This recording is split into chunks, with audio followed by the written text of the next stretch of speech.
Thursday night, yes, it's time. I'm hanging with her.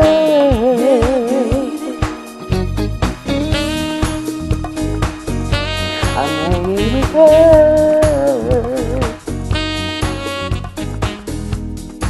Hanging with her.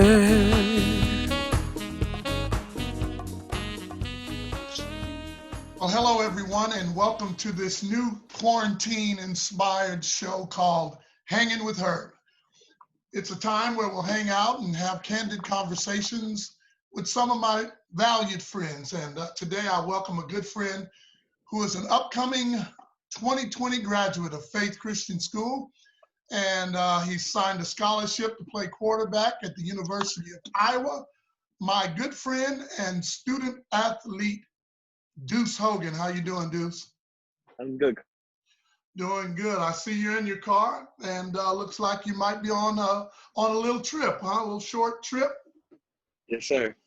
Awesome, awesome. So what we're gonna do is I'm gonna dive right in and just ask some questions, and we will get rolling here. Why? First of all, I always start with talking about us, how we became to know each other, and back in 2009, I came to Faith Christian School and began to coach there with your dad. Your dad actually is the one that hired me. And I started there in 2009. What grade would you have been in then? In 2009, was it like third grade? So elementary. Yes, sir. Tell me a little bit, talk a little bit about your time growing up at Faith Christian School. Yeah, faith for me has been home for a lot of years. So my dad moved there from Sacred Heart in Munster, Texas, in 2003, 2004. So before I was 2003, I think. So that's before I was even in school. So it's all I've ever known, and it's been. One of the main reasons that I am who I am today. So faith is a very special place. Awesome. Now, I saw you coming up, and I saw you play football. I saw you play basketball coming up, and you really surprised me when you got to junior high. There was a time in junior high, seventh and eighth grade, when you played football and basketball, that I believe you began to really separate yourself. Talk about playing football and basketball in the junior high at Faith. Uh, there's a time where basketball was my favorite sport, no doubt. I was even like the pig tournaments in PE and playing summer league ball and stuff. But yeah, from as long as I can remember, I was running track, playing football and playing basketball. Uh, so they were all kind of their own experiences. And Coach Saman got there when I was in seventh grade, so then I got to shoot threes, which was a ton of fun. And then growing up, I was playing in the youth leagues, and we got to wear the Faith jersey, but to be able to suit out, actually my sixth grade year, our classes combined, and I played quarterback for the seventh grade team. And that was like the first real taste of Faith football because I was in the program. And yeah, different experiences, both a lot of fun though. Yeah, I remember, and playing basketball and football, and then yeah, I left out track. You were one of the speedsters in track. We had a great track, junior high track program back then. A lot of good athletes. Talk a little bit about, excluding me, talk a little bit about some of your favorite coaches and favorite teachers at Faith. Okay, let's start with teachers. I'm going to start with Miss Timms. I'm a Timms kid, till I die. And she was third grade. It was a long time ago, but it was definitely a highlight. Just everything from like hearing her read Narnia and just like everything. I remember that year. That was just a special year to me. Loved Miss Barker in fourth grade.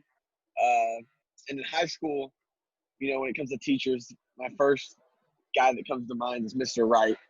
He taught my sophomore Bible class, and then he's just always there, for like a seed of positivity, a word of advice. And then he actually was the guy that read my signing day, my profile, and kind of all that. So, definitely Miss Timms, Miss Barker, Mr. Wright. Those are people that come to mind for teachers. And then I guess in terms of coaches, I kind of got to say my dad, right? Yeah, I think you got to say that. Yeah, no, my dad's incredible, and he really is. He's taught me everything I know, but he always tells me it's not everything he knows. So I'm still trying to get information out of him all the time. But, playing for him was an awesome experience because of the switch, that he has and the ability to turn coaching and father on and off. Yes. On a Friday night, if I don't throw the ball on time, I'm going to get screamed at like every other quarterback for the last 20 years that he's coached. But 4 years of varsity football, that's over 40-something games. There's nights where, it was rough, and having to come home, he just instantly becomes, hey, it's all right. It's an instant father-son thing. So that ability is not it's not an ability that a lot of coaches have. So that was really special for me. And as far out as this may seem, in terms of coaches, the person that comes to mind is Miss Kathy Brooks. She was my PE coach for like my whole career, and then it doesn't matter what we were in PE, soccer, football, or baseball, basketball. I've always been buddies with Coach Brooks. So yeah, those are probably the coaches that come to mind. That's awesome, man. That's awesome. Now talk a little bit about your upbringing. Just talk about your life from your birth city, and then just bring it up through high school, college, on your way to college, that kind of a thing. Just kind of tell us a little bit about your life. Yeah, so I was born right around here in Denton, and my dad was coaching at Sacred Heart, so I was a Tiger at first. And I have kind of brief memories, vague memories of Munster. I remember the Tiger costume. I remember Coach Schilling, one of the other football coaches there. I love him and his family. But yeah, we moved to Faith when I was pretty young, and just like all the long-lasting memories that I remember, people like, Pam and Andy Bean. Like I remember Mr. Bean always let me work with him on school projects, and like, I remember when Coach Drew Sells came to Faith and he was like 20, and he was still dating Courtney. So like all like the far back memories. That's kind of my earliest memories of Faith. So, yeah, we've moved a couple times right around the area, but I remember when we moved in the house we've been in now for like 12 years, and mom and dad always in the picture, going to church every Sunday, every Wednesday, and yeah, it's I couldn't have asked for a better raising. I couldn't have asked for a better school to be attending. I know that things change, and opportunities are always presenting themselves, but there's something about Faith, and I wouldn't change it. Wouldn't change a thing. And then kind of realizing what direction I wanted to head in terms of academics and sports. There was a slight question on whether or not who could get seen at Faith, and the Right. recruiting aspect. But I came in my freshman year, and to watch like 7 seniors sign letters to go play college football, it's really it's not where you are, it's kind of who you are, and if you're good, they're going to find you. So and that really wasn't a question of leaving Faith. It was just something that crosses the mind of a 15-year-old, right? Absolutely. But then I my freshman year, no, it was actually my 8th grade year, my dad was like, look, because Cam Roan, who ended up playing at San Diego State, he transferred out of Faith. And so my dad was, look, you're going to have an opportunity to fight for the starting job next year. And so that's when I just decided to stop playing basketball, try to put a little meat on my bones. And then, we had a little quarterback competition. I ended up being the guy. And that was a special year. I kind of stepped into a role with an incredible senior class, incredible teammates. And the rest is history. Sophomore year was a lot of records being broke. And after that, going into my junior year was the first time as a recruit, and then senior year was kind of a big finale. It was pretty awesome. So I couldn't ask for the way I was raised, or the places I've been. I couldn't ask for anything better. Well, good. Now, a couple of things you said there brought back some memories to me. Number one, when you were at Munster, I was at American Heritage Academy, and funny thing, we met up in the playoffs in the football. And I was on the field when your dad's team came running on against us. And it probably had looked like no more than 20 people or less. And we had like 40 something. We had one of the top running backs in the district and in the country. And we just knew we were going to win that one and keep rolling. And man, we couldn't run the ball. We couldn't stop that midline. We couldn't do anything. I mean, and I was at Faith a while before I realized that Coach Hogan was the coach of Munster at that time. So we talk about that a lot. And then also when you were your eighth grade year, when your dad told you you need to buck up and get ready, that's the year you weren't able to play for me eighth grade basketball. And I was looking forward to having you, but it worked out better for you to get ready for that freshman year where y'all won state championship. That was awesome. I got some pictures that I'm gonna put up, and then let's just talk about the pictures that I have, and maybe you'll see some things that that you can talk about. Yes, sir. All right, let me bring them up then. So, Coach, I might cut out a little bit. We're driving through some low spots, but Okay. I think right now we're all right. So I just wanted to give you a heads up. No problem. You see those pictures? Talk a little bit about some of them. Oh wow. Yes, sir. I do. Okay. Yes, sir. Yeah. So top left, that's my mom.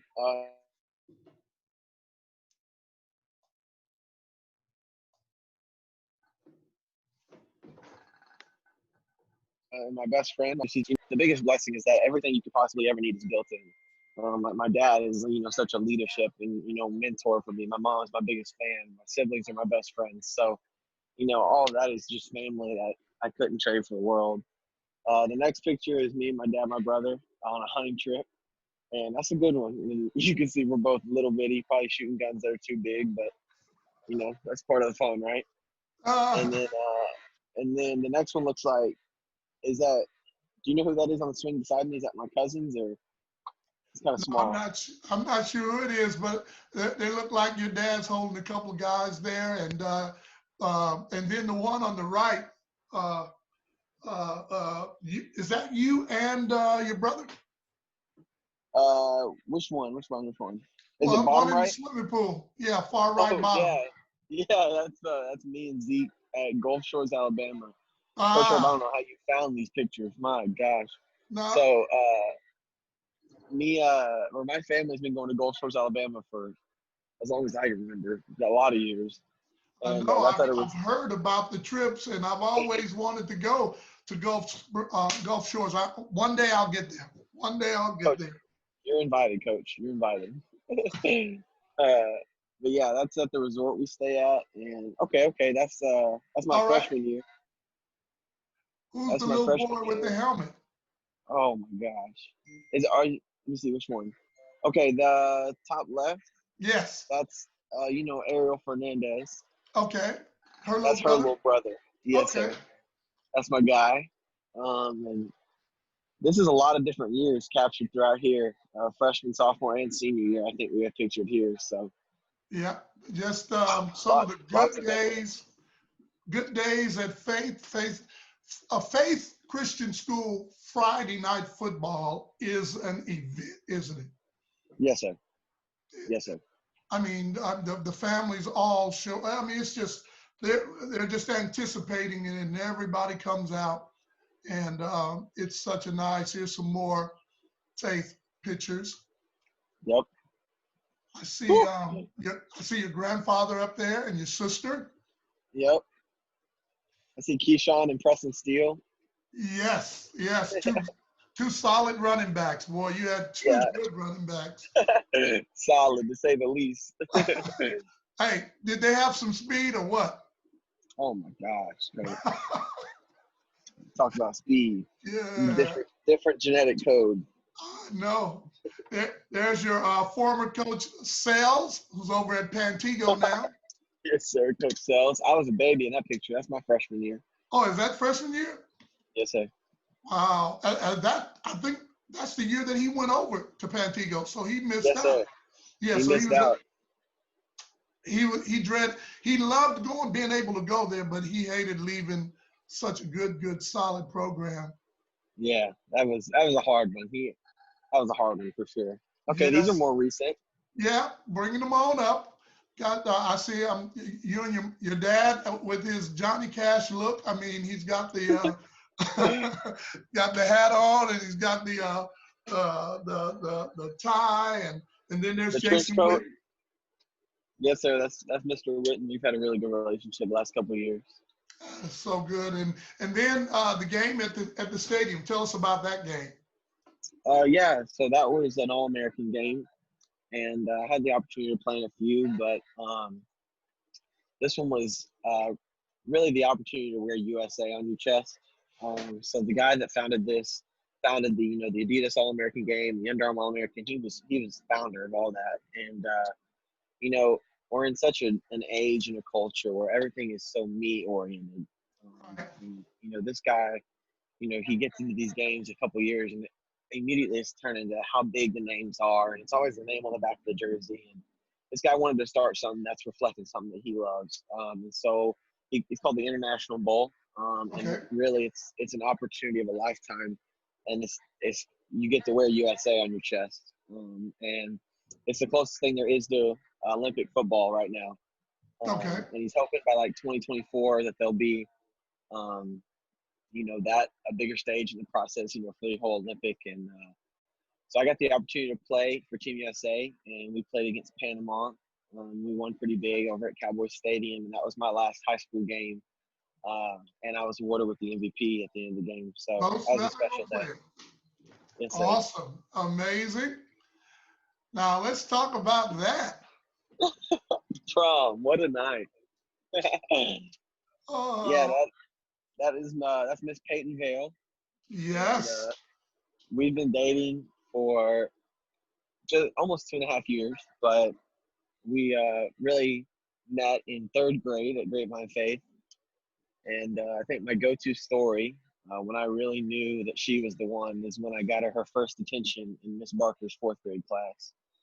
Um, and so, we go way back. She was the only girl that ever outran me in PE. And so I still, trust me, she still lets me know about it today. And yeah, she's amazing. Comes from an amazing family. Yes. So I I, know your dad and good friends with her dad, and know the family. Love that family. Why don't you share that story that you told me about with Peyton when she came onto the football field after one game, and you were kind of liking her, and oh no, Coach Earl, why do you ask me to do this stuff? All right, so this story will entertain y'all. So Peyton, after sixth grade, which I have notes, or she has notes that we hand passed in the hallway in sixth grade, back and forth. But after her sixth grade year at Faith, her youngest sister was starting school, and so that their parents took them out of Faith and went to South Lake ISD. And so we were like 11, 12 years old, so we kind of lost contact. So I kind of kept up with her on like social media and stuff. We really didn't talk a whole lot. And then my freshman year, Peyton like texted me. She's like, "Hey, I'm gonna be at the homecoming game on Friday." So for me, it was like a bunch of old butterflies, and oh my gosh, girl that I'd crushed on for so long is coming to a game. And so she comes to the homecoming game. First time I've seen her in years, and we win really big. I threw 3 touchdowns, and after the game, I'm shaking hands and saying hi to everybody, and here she comes, and I'm like, "Hey, how are you?" And she's like, "Oh my gosh, I'm good. How are you?" And we like leaned in to hug, and I tried to ask her a question, like say thanks for coming or something like that. And when I said it, my mouthpiece came out of my mouth and got caught in her hair. You gotta understand, this is the first time that I've seen this girl in years, and I'm nervous and everything is going wrong can. So I give her a hug, I spit my mouthpiece in her hair, and she's like, "Oh, that's awkward." So that was painful. I thought I ruined it right then and there, but turns out we were able to work through it. It was a real hard time in our relationship. Yeah, yeah. Well, I like the suits that you guys chose to wear. Who decided to wear all the fancy, wild colored suits that night? That's a tradition that was started by seniors. I want to say maybe the kids that graduated my sophomore year, so like Lincoln Beitenheimer, Miles Mitchell, Cade Cross, all of them. I think they were the Okay. first class to do it. And then the next year followed suit. So when it got to us, it really wasn't a choice. And so I decided to rock the little Iceman, a little snow and snowflakes on there. So Snowflakes, yes, sir. That's a nice look, nice look. And so now that brings us up to here to the day that you you actually committed and signed. Talk about that a little bit. Yes, sir. So this is signing day, and it's kind of like a big turning point, because there's so much anticipation and there's such a long recruiting process, and it gets to a point where you're just like, "Okay, I just want to get it over with. I just want to," signing day was huge, because I was I don't know what time I signed that morning. But I had to sign a little bit early, because they wanted to get the papers in fax. But celebrating with my teammates, celebrating with my family, that was really special. And it felt not like a weight lifted off, because even the whole recruiting, all of that is a blessing, and it's not, I don't want to dread that. But to make it official, to be a Hawkeye, it's like a dream come true. So that was an awesome day. So so tell me what made you because you were recruited by a number of teams. I don't know what number it was, but and you had offers from a lot of teams. What separated Iowa for you? That's kind of a loaded question, but to keep it simple, the people, the culture they have there, the pipeline to the NFL, and really, I talked to a lot of buddies and I have a lot of friends that are playing college football, classes above, and just relationships I've built. And, they say their best advice is to go where you're wanted. And, all around the country, I took trips to a lot of schools, and, not to negatively recruit towards any university, but there are some where you were just a number on a board per se. You get the scholarship, and it's obviously like it's something you're grateful for. It's really special, but they've also offered 12 guys at your position.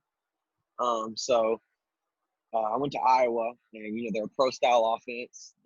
My eighth grade year, they were eighth grade and ninth grade year. They were number 4 team in the country. We went to the Rose Bowl, so kind of like fresh. I noticed them kind of, and my sophomore year, I took a visit there, and genuine. Coach Kirk Ferentz and Coach Ken O'Keefe, Director of Player Personnel Tyler Barnes, everybody there, just so genuine, so real. And it really is where I felt wanted. I was the only quarterback in the class of 2020 in the entire country that they extended a scholarship offer to. And it was a real God-given piece, and that was something I was praying for, because when you go through that process, it's hard. Everyone says that you're their guy, and everybody has nice jerseys and 70,000 people stadiums, and Yes. so at some point you got to be able to decipher. So really, just the people, the culture, and really just we left, and I think Zeke was the first one to say it when we got in the car. He was like, "Well, you know where you're going to school." I was like, "You little punk! Like, I'm a sophomore. You don't, But it was very evident that that's where the Lord wanted me to be, and it was a really easy decision to make. Awesome. All right, now I'm going to have some rapid fire questions now. A few rapid fire. All right. Talk a little bit. Tell me something about your lawn service. My lawn service. Well, when I was super young, I started a young capitalist mowing. Okay, and this is my business motto. Okay, it's hard to tell a 12-year-old man. Okay, so I would go knock on someone's door. Okay, I'll undercut the market and give you my best effort. So that was really cool. My dad helped me, and I worked out for a couple years, and then. And actually, my real motto was that the world belongs to the doers. My dad wanted me to make sure that I was making stuff happen for myself. Yes. And before long, I was into it. And then when football really started to pick up, that was something that was kind of hard to manage, just because football was year round at this point. So I've just since then. My main source of income has been with Tarrant Landscape, and it's because it was started by Brandon White, who was my starting center this year. Oh, all right. He's a businessman, if I've ever met one. But yeah, we have an awesome relationship, quarterback center, and as much as I hate to say it, boss man and employee. he makes me call him boss now, so that's funny. But no, he takes care of us, and we got a really cool group of guys. It's just a bunch of buddies out there laying sod, and since we're such good friends, he takes care of us. So yeah, that's kind of the landscape. Good. Talk about some of the traditions in Iowa that you like. Traditions in Iowa, man. There is first thought is the rivalry games. It just seems like Iowa doesn't like any. We don't like Iowa State or Wisconsin or Penn State. Some have one right. That's like so. So I'm really pumped for all the rivalry games and all the long history of trophy games. And then secondly, they do that incredible children's wave to the hospital, and that's newer. But I got to experience that the first time this year. They played Penn State at night in Kinnick, and I mean, it's hard to put into words the amount of emotion and the amount of just what that means to the kids in the hospital. Yes. All right. I'm sorry. Yeah. Okay. Give me your Mount Rushmore, which is the top 4. Your Mount Rushmore of quarterbacks ever. Oh my gosh, top 4 quarterbacks ever. Okay, my mind goes to Joe Montana. Smooth. He won. He's a winner, perennial. You got to go with Tom Brady, right? Lots of rings. Okay, I'm gonna start there. Okay, I'm gonna say that personally, the best college quarterback ever might be Tim Tebow. I love Tebow. We don't play alike at all, but love who he is. And you talk about successful career, Heisman trophies and records and national championships. So I think he might be the greatest to ever do it in college. And that 4th quarterback, I like Dan Marino, but he never won the big one.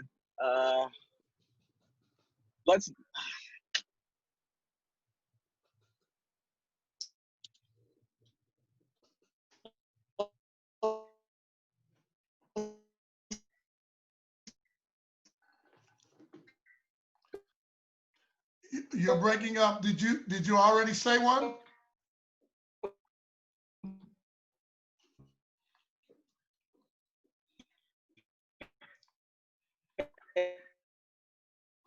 Okay. Well, as you can see, he's breaking up. We'll wait till he gets to an area where we. Let's go Peyton Manning. So you said Peyton Manning. Can you hear me, Coach? Yes, I heard you. Peyton Manning was your last one? Yes, sir. Peyton Manning probably for the 4th. Yeah, you broke up there a little bit, but yeah, we got all 4 of them. And man, I thank you for taking the time. I know you're traveling right now and doing that. Tell your dad and brother we said hello. You guys have a great time. But I want to thank you for hanging with Herb today. In closing, I always like to honor my parents, Lee and Cree, and I encourage us all to unite. Give someone your smile. So with that, I'll say Zikomo, which means thank you in Zambia. Thank you, Coach. Thanks for having me. This was awesome. All right, bless you, brother. Have a great day. Yes, sir. See you, Coach. All right.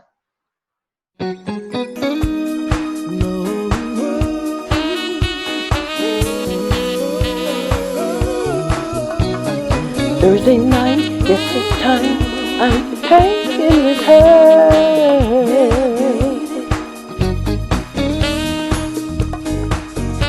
I'm hanging with her.